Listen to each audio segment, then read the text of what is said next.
One sec. P-U-A exam. Anything else while we're waiting that I can answer about Cisco, about Silicon Valley? Any other questions? How about careers? the interface part, where you want to interface the packet tracer with the real machine? Is it work? Does it really work? Yes. One of the things I'll do is I'll get your email addresses. Why don't we do that now?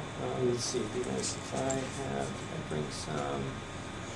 Yeah, I got Still some. a blank sheet of paper there. If you could just print your email address in perfect handwriting, because if you see mine, you won't be able to read it. And I will send you invitations to the Packet Tracer portal, which is really for instructors, but a couple of you are instructors or instructors to be, and it's also for co-developing really advanced students. And what we mean by co-developing is people that want to write code to Packet Tracer's API. So there is an API, and there is an application called PT Bridge that we wrote, and Packet Tracer now speaks via an Ethernet adapter. Now speaks CDP, ARP, and ICMP ping to a real router.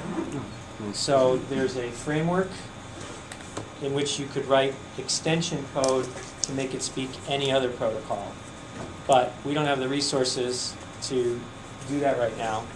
And the idea was to have a community. If you can imagine 9,000 institutions and 1 million students, some small fraction of them are not only networking students, maybe a larger fraction, but they're also programmers, because some people are enrolled in, and so they're interested in, hey, I want to make Packet Tracer do this, maybe for like a master's thesis. So it's not simple, but it's certainly not beyond any of you. So if you wanted to make a game using Packet Tracer as an engine, if you want to make this PT Bridge extended, if you want to, as I'll show you, we have an assessment system that's just come out. Have any of you used the Packet Tracer performance assessment system? So an online Packet Tracer exam. How did it work for you? Be honest, it's okay. You need to really spend a lot of time, to fine-tune the things, get a trial run first. Then because once you put it in the class assessment, it only has a fixed way of assessing the student. So the design of the question, you have to think really good. Just like access list, you want to do a marking for access list, then how does the matching work? Matching, how did they implement the matching?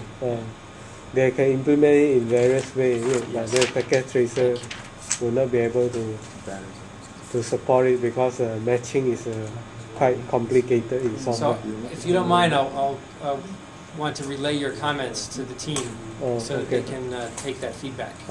Is that okay? Okay. Because one of the things interaction design stresses is iteration. So you never get it right the first time, and you should always be talking to users and never have a thin skin. You should always have a thick skin, okay?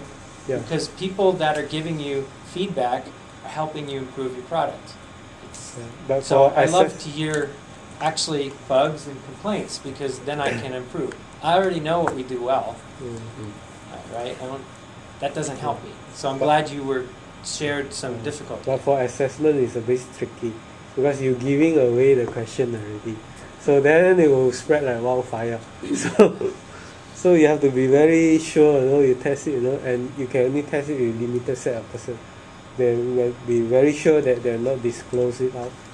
One of the things we're working on is that's actually quite doable already, but we haven't rolled it out because we want to learn the basics first about the performance assessment system, is basically using variables so that even if you were to save the PKA file from the exam, the next person, the exam next to you, is superficially different. So, and at some point, if you're memorizing and learning a procedure, even from copying someone's exam, you're learning the procedure, right? Because people, as you learn in the security business, right, there's no such thing as a perfectly secure network, right? I mean, if it's a network, you've got more than two users, there's two human security possible breaches there. So security is a relative thing. I mean, it always kills me in California where we're at the intersection of some, crustal plates. We were treated to some earthquakes last week. I was in Tokyo for their earthquakes, so I just switch my time between one earthquake-prone area and another. And when people say the word earthquake-proof, if God decides to send a 9.0 earthquake, everything's going to fall. 8 points, right? So there's no such thing as proof. It's a relative, statistical, probabilistic thing. And so with security or with cheating on exams, it's a relative thing. So we have some tricks up our sleeve to make the exams, even the packet tracer exams, look different, so that if you two are sitting next to each other, your IP addressing scheme and yours totally different. So the problem underneath is called an isomorph, same shape. But the superficial, the names on the devices, the numbers, where the ACLs are, we can vary that. So we're working on that. But we'll never be ahead of someone who really wants to cheat. I mean, the cert exams, right? Pieces of the cert exams show up on the internet, within. Which is really remarkable hours. Because I don't know how that happens. Because when I took it, I had to take everything off. To walk into the room practically naked just to take the test. So I don't know how they do it, but you're right. And educationally, it's not like I'm saying I don't care about cheating, but as a teacher, I care more about learning. So if someone really wants to cheat their way all the way through, at some point, I guess you'll hear this in kindergarten, but at some point, who are you cheating? So you get your CCNA by cheating. So you get your CCNP by cheating. You get your PhD by cheating. Okay. Do you know anything? Can you actually fix a network? So, but yeah, we have. There are things we can do. All right. Let's just launch Packet Tracer 5.